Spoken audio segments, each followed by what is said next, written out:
اعوذ باللہ من الشیطان الرجیم بسم اللہ الرحمن الرحیم۔ ناظرین السلام علیکم۔ انشاءاللہ آج ہم آیات شفا ترجمہ کے ساتھ سیکھیں گے۔ ان آیتوں کو پانی پر دم کر کے پیجئے، پلائیں اور اپنے اوپر دم بھی کیجئے۔ تو آغاز کرتے ہیں۔ وَيُخْزِهِمْ وَيَنْصُرُكُمْ عَلَيْهِمْ وَيَشْفِ صُدُورَ قَوْمٍ مُؤْمِنِينَ۔ انہیں پست کر دے گا اور ان پر تمہاری مدد کرے گا، اور مومن قوم کے سینے میں شفا ڈال دے گا۔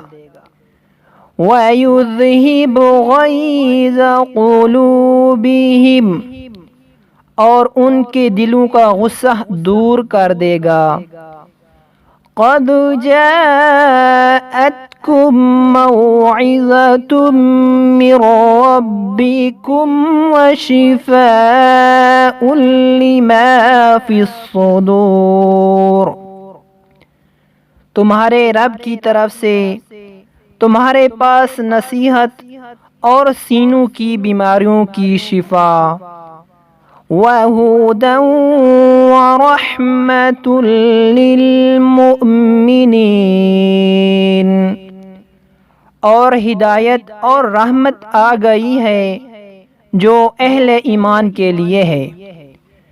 شراب مختلف الوانه فيه شفاء للناس۔ مختلف رنگوں کا پانی، مختلف رنگوں کے پینے والا شہد نکلتا ہے جس میں لوگوں کے لیے شفا ہے۔ وَنُنَزِّلُ مِنَ الْقُرْآنِ مَا هُوَ شِفَاءٌ وَرَحْمَةٌ لِّلْمُؤْمِنِينَ، اور قرآن میں ہم نے وہ چیز اتاری ہے جو مومنوں کے لیے شفا اور رحمت ہے۔ وَإِذَا مَرِضْتُ فَهُوَ يَشْفِينِ، اور جب مجھ پر بیماری آتی ہے تو وہی مجھے شفا دیتا ہے۔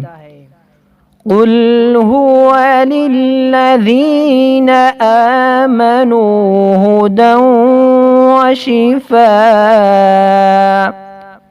آپ صلی اللہ علیہ وسلم فرما دیجئے کہ یہ قرآن اہل و ایمان کے لیے ہدایت اور شفا ہے۔